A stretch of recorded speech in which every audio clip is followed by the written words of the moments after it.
একটা সন্দেশখালি বন্ধ করে দিলে হবে না তো। এখানে পাড়ায় পাড়ায় সন্দেশখালি, জেলায় জেলায় সন্দেশখালি।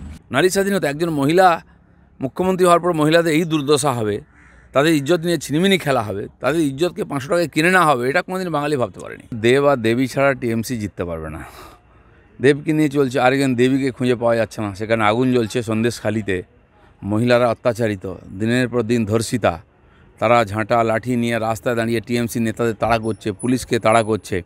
সেখানকার এমপিকে খুঁজে পাওয়া যাচ্ছে না। তিনি chocolate day, dog day, cat day, কী ডে পালন, এরপর ভ্যালেন্টাইন ডে করবেন। এরকম নেতা লোকদেরকে ভোট দেয় যাদের সামান্য সেন্সিটিভিটি নেই, কোনো স্টেটমেন্ট নেই, কোনো কথা নেই। কমপক্ষে ওনার যাওয়া উচিত ওখানে, একজন মহিলা হিসাবে, মহিলাদের দুঃখের সময় তাকে পাওয়া যাচ্ছে না। তো এরকম দেবীদের ভোট দিলে এরকমই হবে। আচ্ছা, এবারে যেহেতু শেখ শাহজাহানকে পাওয়া গেল না, নিরাপদ সর্দারকে পট করে অ্যারেস্ট করে নিল পুলিশ। এটা তো অন্য রাজনীতি আছে, বিরোধীদের ভোট ভাগ করার জন্য হাওয়া দেওয়া, নাহলে পুরো ইস্যুটাকে বিজেপি হাইজ্যাক করে নিচ্ছে। বিজেপির নেতা অ্যারেস্ট হয়ে গেছেন আগে, এখন ওটাকে ডাইভার্ট করতে হবে। সেই জন্য একজন চেলাকে অ্যারেস্ট করা হয়েছে শাহজাহানের, আর এখন সিপিএমের এমএলএকে ধরে ওদেরকে হাওয়া দেওয়া হচ্ছে যাতে বিরোধী ভোটটা ভাগ হয়, যাতে এই যে জনরোষ এটা একদিকে না যায়। তো এখন শাহজাহান নাই তো নুসরত জাহান, তাকে তো কমপক্ষে দরকার ছিল, তাকেও পাওয়া যাচ্ছে না।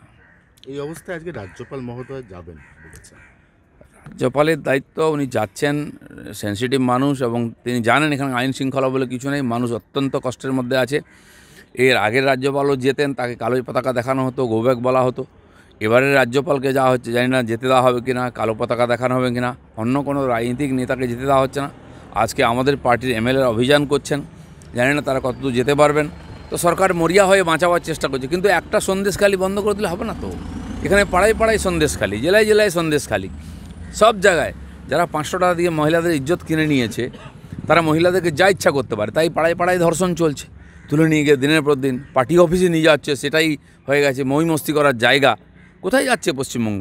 নারী স্বাধীনতা, একজন মহিলা মুখ্যমন্ত্রী হওয়ার পর মহিলাদের এই দুর্দশা হবে, তাদের ইজ্জত নিয়ে ছিনিমিনি খেলা হবে, তাদের ইজ্জতকে 500 টাকায় কিনে নেওয়া হবে, এটা কোনোদিন বাঙালি ভাবতে পারেনি। মিঠুন চক্র